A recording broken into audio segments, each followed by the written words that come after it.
Hola, espero se encuentren bien. Mi nombre es Ariana Picón y les voy a hablar sobre el séptimo par craneal y la parálisis facial. Nervios craneales. Son un conjunto de 12 pares craneales cuyo recorrido va directamente desde el encéfalo para distribuirse a través de los agujeros de la base del cráneo, en la cabeza, cuello y tronco.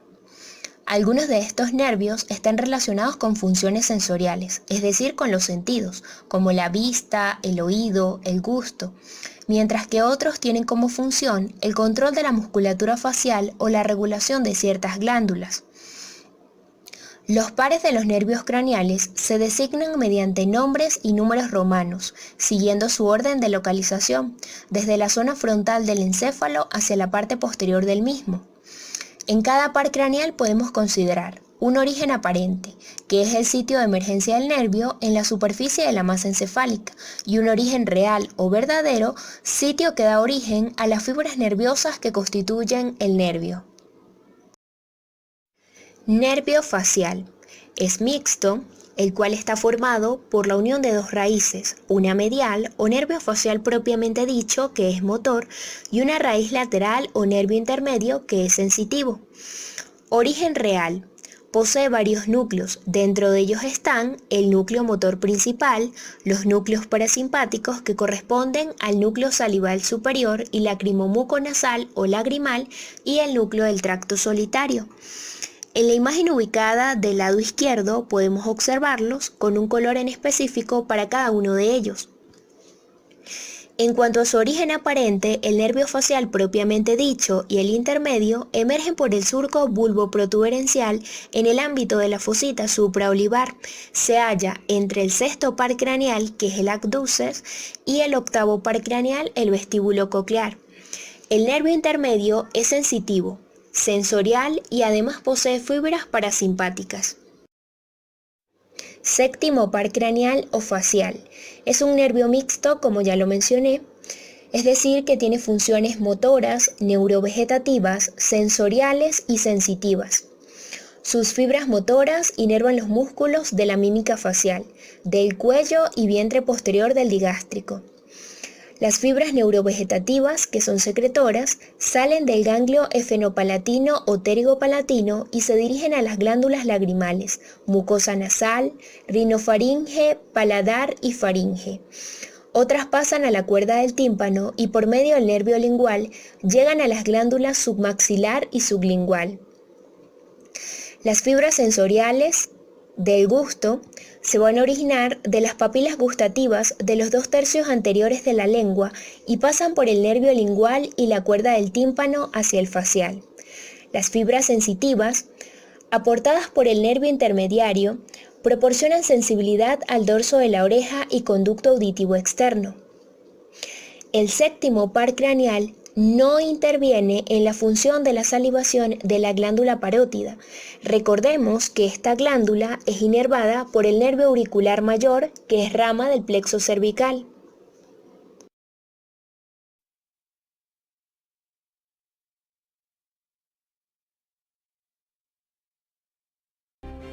Este nervio discurre por el conducto auditivo interno. Se introduce en el acueducto de Falopio, situándose primero entre el caracol y el vestíbulo. Aquí se sitúa el ganglio geniculado. Después, hacia atrás, discurre sobre la ventana oval y bajo el conducto semicircular externo. Finalmente, desciende por detrás de la caja del tímpano, emite algunas ramas, sensitiva y motora, y sale del cráneo por el agujero estilomastoideo. Fuera se distribuye por la musculatura mímica, en la cara. Dentro del hueso temporal, el nervio facial se va a dividir en 3 segmentos o porciones. El primer segmento, llamado laberíntico, comienza al salir el nervio del conducto auditivo interno y termina en la primera rodilla o codo del facial, ganglio geniculado. Segundo segmento, timpánico.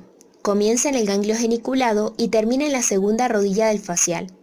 Y el tercer segmento, llamado mastoideo, inicia en la segunda rodilla del facial y termina en el agujero estilomastoideo. Del nervio facial se desprenden ramas colaterales, que se van a dividir en dos grupos, intra y extrapetrosas.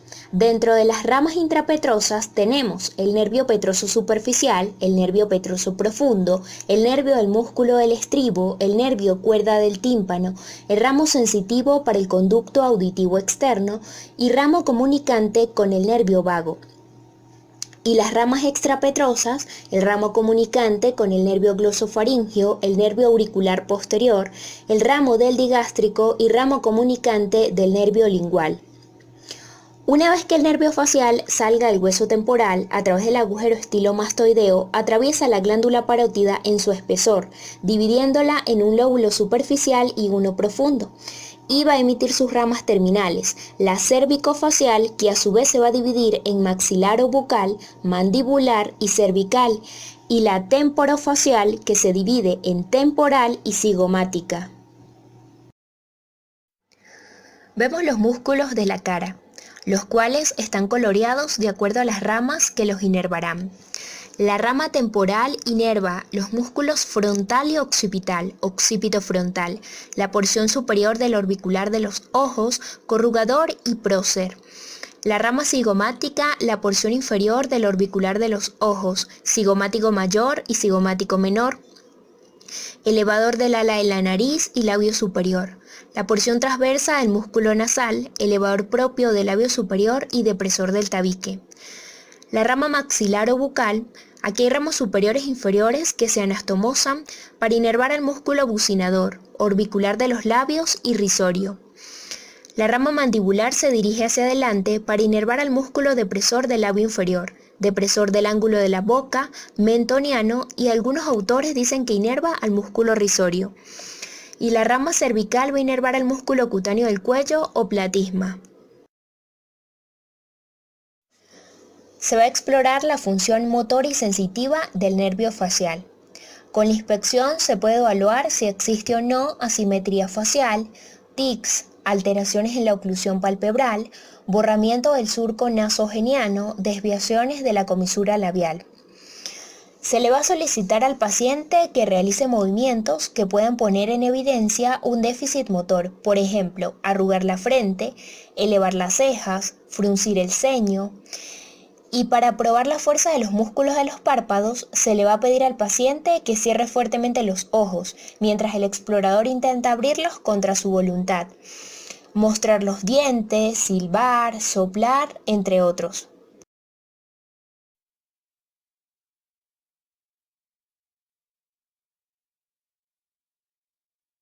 El nervio facial, que corresponde al séptimo nervio craneal, es un nervio mixto. Tiene funciones tanto motoras, sensitivas y sensoriales especiales.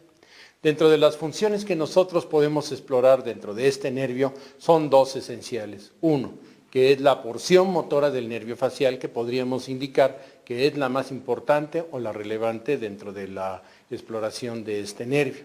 Y la segunda es la función gustativa de las dos terceras partes anteriores de la lengua.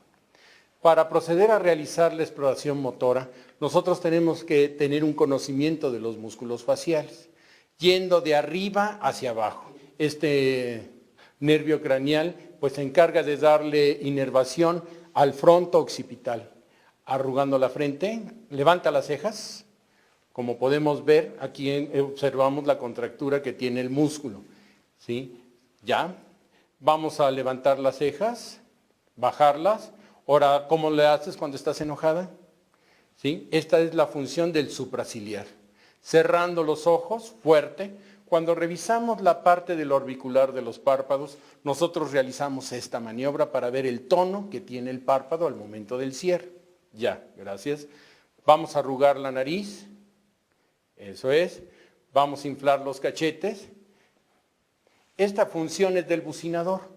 Cuando hacemos esta maniobra, nosotros hacemos un ligero apretón sobre los carretes y observamos si hay salida de aire por alguna de los límites que tiene el orbicular de los labios. Vamos a hacer como si fuéramos a dar un beso, que esta función corresponde al orbicular de los labios. Enséñame los dientes, por favor. Esta función es del cigomático mayor. Sabemos que los 2/3 anteriores de la lengua están inervados sensorialmente por la cuerda del tímpano, rama del nervio facial, y nervio lingual, rama del trigémino. Este examen consiste en explorar el gusto de cada hemilengua en sus 2/3 anteriores. El paciente debe identificar los 4 sabores fundamentales usando sustancias solubles en el agua. Para el sabor salado utilizaremos la sal, para el dulce el azúcar, para el ácido el vinagre o jugo de limón y para el amargo el sulfato de magnesia. Antes de iniciar se le explica al paciente el procedimiento, ya que si retrae la lengua o habla durante el proceso, el material se disemina y los resultados pierden el valor diagnóstico. En una hoja se van a escribir los sabores y el paciente debe señalar el sabor que percibe.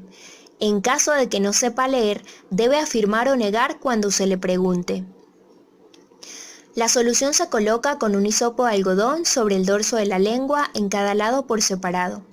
La lengua debe permanecer fuera de la boca hasta que el paciente identifique el sabor. Después de probar con uno de los sabores, debe enjuagarse la boca antes de proseguir con el siguiente y se debe repetir el procedimiento para cada sabor. Recordamos que hay áreas de captación preferencial.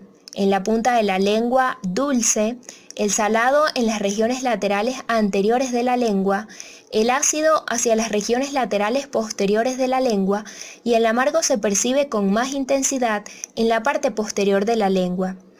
Se ha descrito la existencia de una modalidad gustativa adicional llamada umami, que media el sabor del glutamato monosódico utilizado ampliamente en la cocina asiática.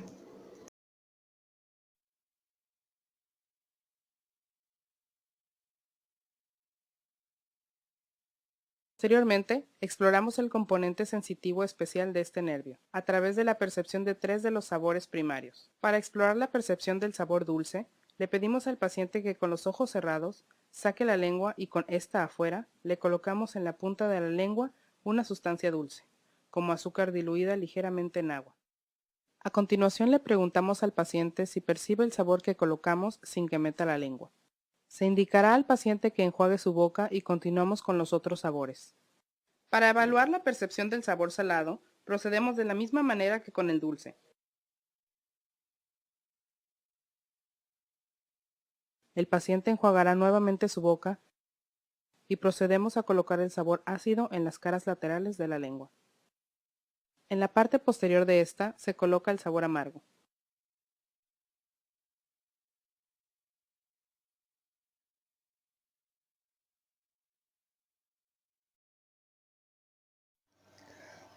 Los pares craneales por lo general tienen una inervación bilateral motora, pero en el séptimo par craneal es importante tomar en cuenta que la parte del núcleo que inerva los músculos de la región superior de la cara reciben fibras corticonucleares de ambos hemisferios, es decir, una inervación bilateral, mientras que el núcleo que inerva la musculatura de la región inferior del rostro solo recibe fibras corticonucleares del hemisferio opuesto, inervación unilateral. El nervio facial puede verse afectado por múltiples situaciones que provocan su mal funcionamiento. Podemos encontrar la parálisis de Bell, el herpes zóster, otitis, traumatismos craneales, accidentes cerebrovasculares, tumores cerebrales que presionan o son adyacentes al nervio facial. Otras enfermedades que pueden afectar de forma secundaria al nervio facial, como la enfermedad de Lyme o la sarcoidosis. Existen 2 tipos de parálisis facial, la central y periférica, las cuales veremos a continuación. Parálisis facial central o supranuclear. Esto se da debido a una lesión en el fascículo corticonuclear de un hemisferio cerebral o encima de los núcleos.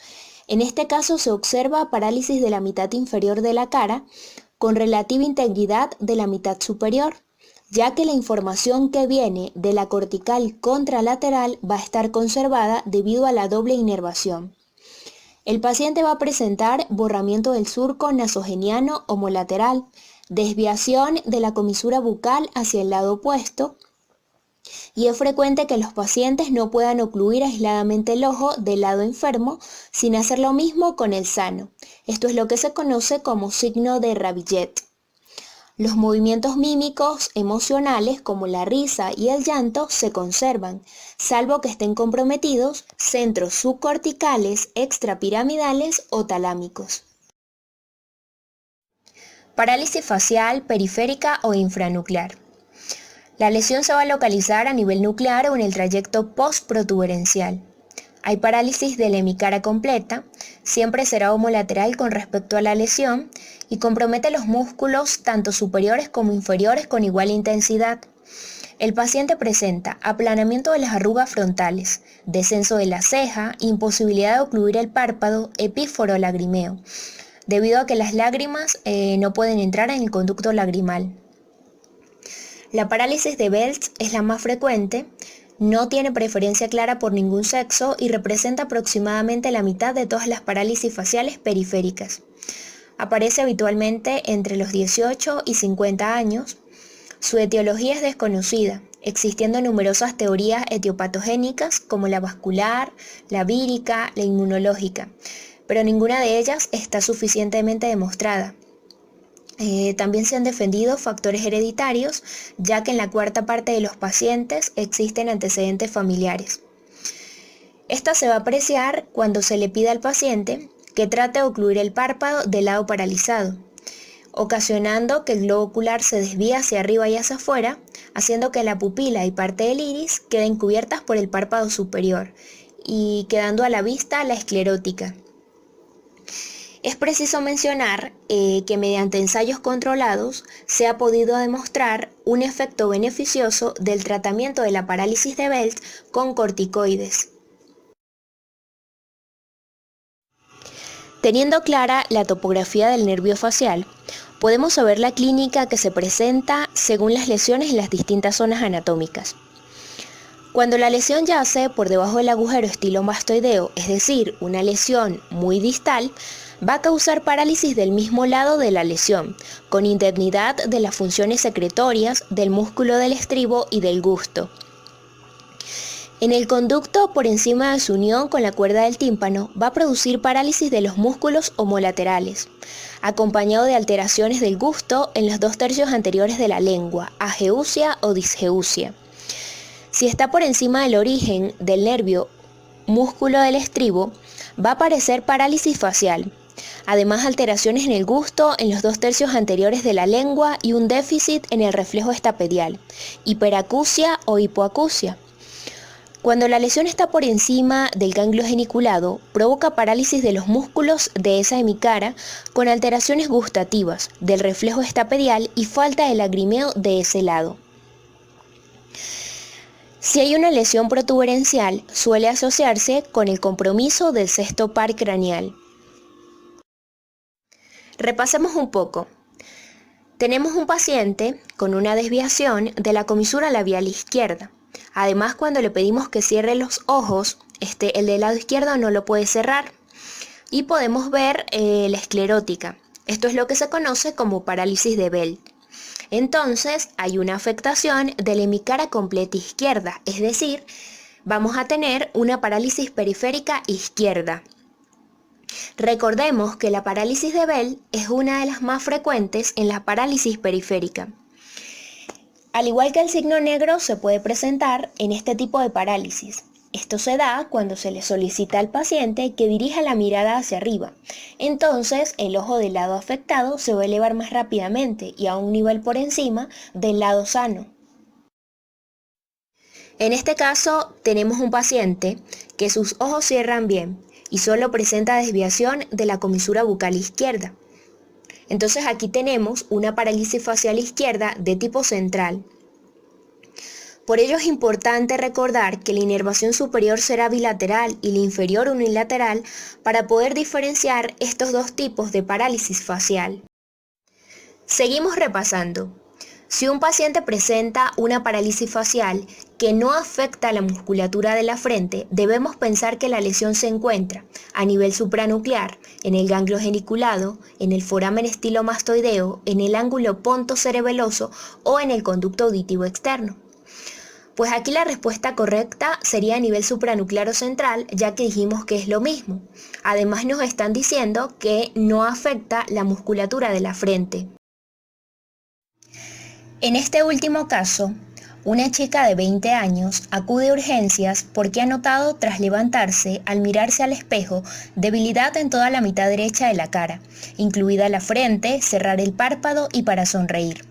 Se acompaña de disgeusia con sensación de sabor metálico de los alimentos, así como de hiperacusia y dolor mastoideo ixalateral.